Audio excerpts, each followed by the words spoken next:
श्री गणेशाय नमः। सुंदरकांड 24वें दोहे तक हो चुका था। रामचरितमानस के सुंदरकांड के 24वें दोहे तक।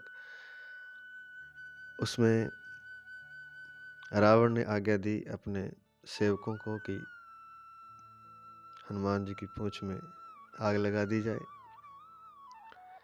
हनुमान जी यह सुनकर मन ही मन प्रसन्न हुए और माता सरस्वती को धन्यवाद दिया, क्योंकि जो निशाचर हैं, जो राक्षस हैं और जो रावण है, राक्षसों को मारना चाहते हैं, रावण को सबक सिखाना चाहते हैं कि शायद रावण समझ जाए इस थोड़ी सी घटना से कि जिनका सेवक इतना शक्तिशाली है वे स्वयं कितने शक्तिशाली होंगे, और शायद पूरी लंका विध्वंस होने से बच जाए और रावण को सद्बुद्धि आ जाए, राक्षसों को सद्बुद्धि आ जाएगी, क्योंकि रावण को आएगी तो राक्षसों को अपने आप सद्बुद्धि आ जाएगी।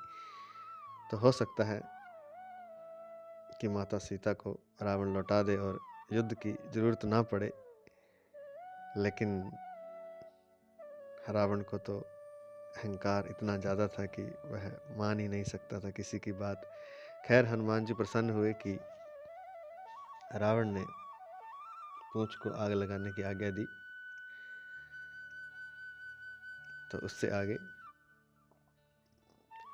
रहा न नगर बसन घृत तेला, बाढ़ी पूंछ कीन कपि खेला। हनुमान जी की पूंछ पर जैसे ही उन्होंने कपड़े, वस्त्र आदि, घी, तेल बांधना शुरू किया, उस पर वस्त्र बांध करके घी तेल डालना शुरू किया, तो हनुमान जी अपनी पूंछ बड़ी करते चले गए। इतनी बड़ी कर दी कि रहा न नगर बसन घृत तेला, ना तो घी रहा पूरे नगर में, ना तेल बचा और ना ही वस्त्र बचे। सारे शहर के वस्त्र, घरों के वस्त्र सारे हनुमान जी की पूंछ में लगे। इतनी बड़ी पूंछ हो गई, और उस पर जो तेल और घी डाला गया वह सारा भी समाप्त हो गया। कौतुक कहें आए पुरवासी, मार ही चरण करहीं बहु हासी। और जनता के लिए तो, राक्षसों के लिए तो, नगरवासियों के लिए तो कौतुक हो गया, खेल हो गया। वह सारे खेल देख रहे हैं और बड़े प्रसन्न हो रहे हैं। हनुमान जी को और उनकी पूंछ को पैरों से ठोकर मारते हैं, चरण प्रहार करते हैं। मार ही चरण करहीं बहु हासी, और बड़े हंसते हैं, बड़ी हंसी करते हैं। बाज ही ढोल दे ही सब तारी, ढोल बजा रहे हैं, तालियां बजा रहे हैं। नगर फेरी पुनि पूंछ प्रजारी, और ऐसा हनुमान जी को पूरे नगर में घुमाया और फिर पूंछ को आग लगा दी गई।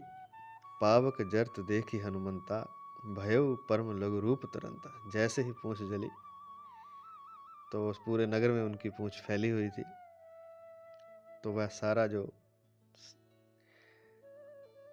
वस्त्र थे सारे वो पूंछ के ऊपर पूरे नगर में फिरे हुए थे, हर गली में। तो हनुमान जी अत्यंत लघु रूप के हो गए। कहने का तात्पर्य है कि जैसे सांप अपनी केंचली को वहीं छोड़कर उसमें से निकल जाता है, तो वो पूरे नगर में जो हनुमान जी की पूंछ गलियों में फैली हुई थी, उसमें से हनुमान जी और हनुमान जी की पूंछ तो निकल गई, वो वस्त्र वहाँ रह गए जलते हुए। तो हर गली में आग लग गई। कहने का तात्पर्य अग्नि प्रज्वलित हो गई, लेकिन हनुमान जी वहाँ से निकल गए। निबकु चढ़े कपि कनक अटारी, और उस बंधन से निकल करके वे सोने की अटारियों पर जा चढ़े उछल करके। भई सभीत निशाचर नारी, और सारी राक्षसियां उस वानर रूप को देखकर डरने लगी। इतना ही नहीं हुआ, वो पूरी गलियों में तो आग लगी, लेकिन भगवान ने सहयोग किया। हरि प्रेरित तहि अवसर चले मरुत 49 तरह की पवन होती है, वह चलने लगी भगवान की प्रेरणा से। अनेकों प्रकार की हवा चलने लगी, तो वो जो आग थी और भभक उठी और पूरे शहर में लग गई। अट्ठास करी गर्जा कपि बड़ी लाग आकाश, और हनुमान जी अट्ठास करके गरजे और उछलकर आकाश से जा लगे।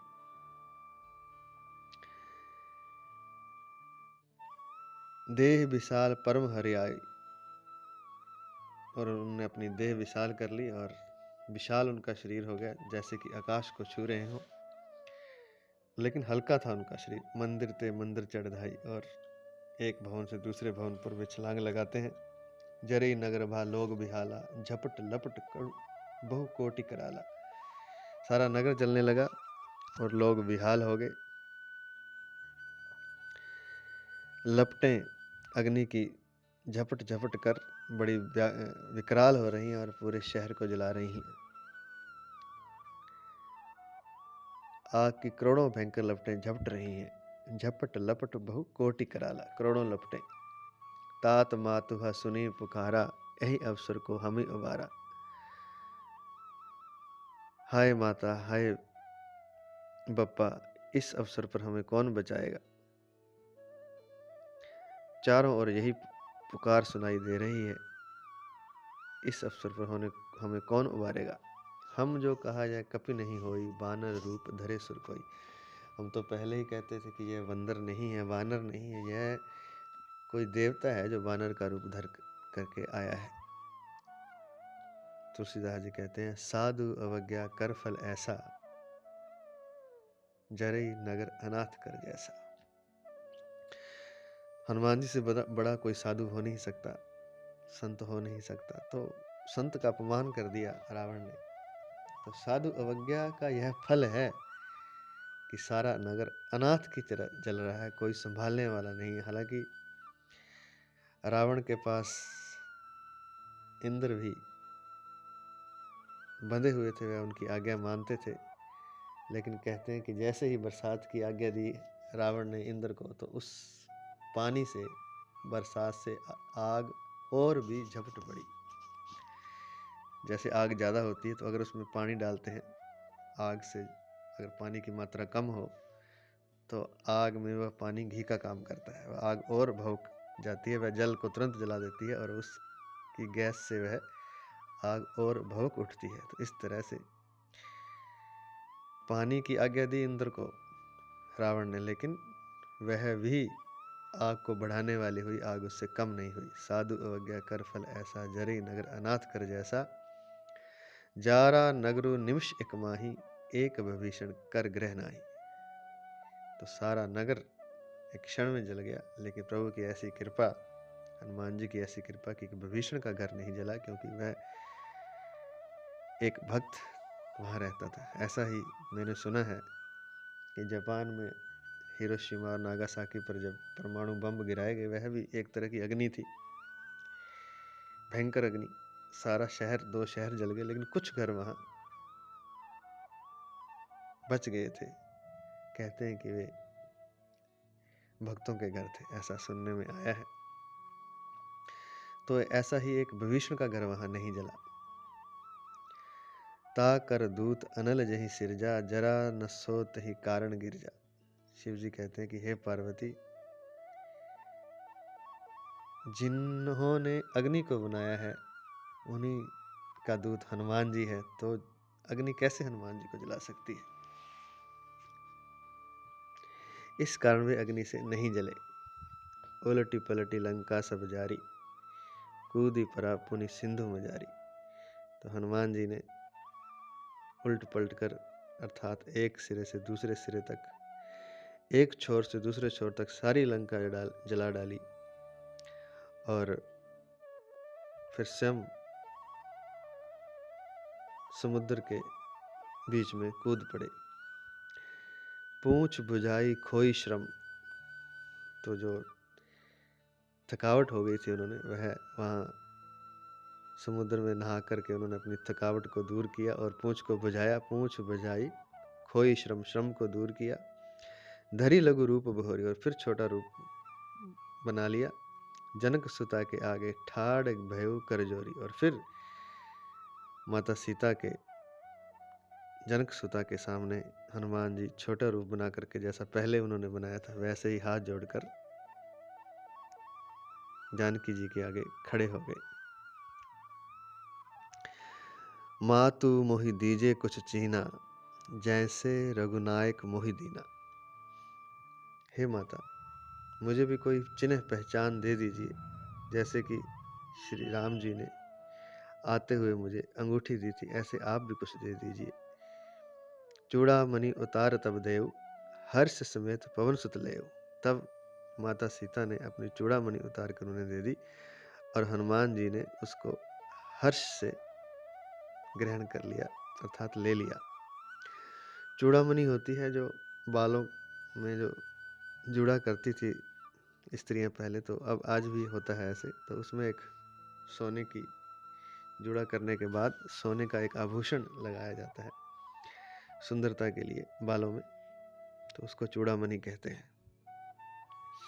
चूड़ामणि उतार तब देव, हर्ष समेत पवन सुत लेव। कहु तात अस मोर प्रणामा, सब प्रकार प्रभु पूर्ण कामा। और माता जानकी ने कहा कि हे तात, मेरा भगवान को प्रणाम निवेदन करना और कहना कि यद्यपि आप सब प्रकार से पूर्ण काम हैं, अर्थात आपको किसी प्रकार की कामना नहीं है, सब प्रकार प्रभु पूर्ण कामा, प्रभु सब प्रकार से पूर्ण काम है। दीन दयाल विरुद्ध संभारी, लेकिन जो दीन है उस पर दया करना उनका विरुद्ध है, अर्थात उनकी एक तरह से प्रतिज्ञा ही है, एक तरह से उनकी आन है। अर्थात उन्होंने कसम खाई हुई है कि दीनों पर मैं हमेशा दया करूंगा। तो इसलिए वे प्रभु पूर्ण काम है, लेकिन दीनों की रक्षा करना उनका कर्तव्य है। तो इसलिए उनसे कहना कि हरहु नाथ मम संकट भारी, कि हे नाथ, हे प्रभु, मेरे भयंकर संकट को दूर कीजिए। उनको यह विरद याद करवाना कि माता सीता आपकी दीन है, सेवक हैं, उनके संकट को आप दूर करें। ऐसा संदेश हनुमान जी के माध्यम से श्री जानकी जी भगवान राम के लिए दे रही हैं। तात शक्कर सुत कथा सुनाए हो, बान प्रताप प्रभु समझाए हो। हे तात, इंद्र के पुत्र की कथा जो उनको याद करवाना और उनके बाण का प्रताप समझाना। मास दिवस महु नाथ न आवा, तो पुनि मोहि जेत नहीं पावा। और कहना कि अगर वे महीने भर तक नहीं आए, महीने भर में नहीं आए, तो मुझे जीवित नहीं पाएंगे। तो पुनि मोहि जेत नहीं पावा। कहु कपि कही विधि राखो प्राणा। हे हनुमान जी, कहो मैं किस विधि से अपने प्राणों को रखूं, किस भरोसे से अपने आप को जीवित रखूं। तुम ही तात कहत अब जाना। अब तो तुम भी जाने के लिए कह रहे हो। तो ही देखी शीतल भई छाती, तुम्हें देखकर कुछ छाती, मेरा हृदय कुछ ठंडा हुआ था। पुनि मोह कहूँ सोई दिन सोई राती। अब फिर मुझे वही दिन है और वही रात है, क्योंकि तुम मेरे लिए एक सहारा बन के आए थे और तुम भी जा रहे हो। जनक सुती समझाई करी, बहु विधि धीरज दीन। हनुमान जी ने माता सीता को समझाया और बड़े प्रकार से उनको धीरज बंधाया। चरण कमल सिर नाई कपि, गमन राम पहकी।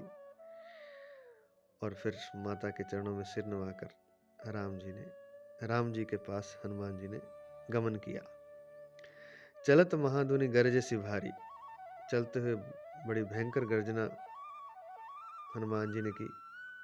गर्भ स्रवहि सुनी निशिचर नारी, राक्षसों की स्त्रियों के गर्भ गिरने लगे, इतनी भयंकर आवाज हुई उनके प्रयाण करने से।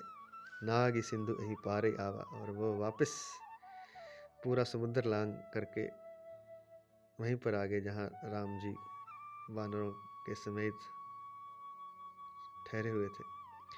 शब्द किलकिला कपिन सुनावा, और जैसे किलकिल किलकिल वानर करते हैं जब वो प्रसन्न होते हैं, तो ऐसा शब्द सभी वानरों को उन्होंने सुनाया, ताकि पता चले कि शुभ कार्य हुआ है। वे हनुमान जी हर्षित हैं।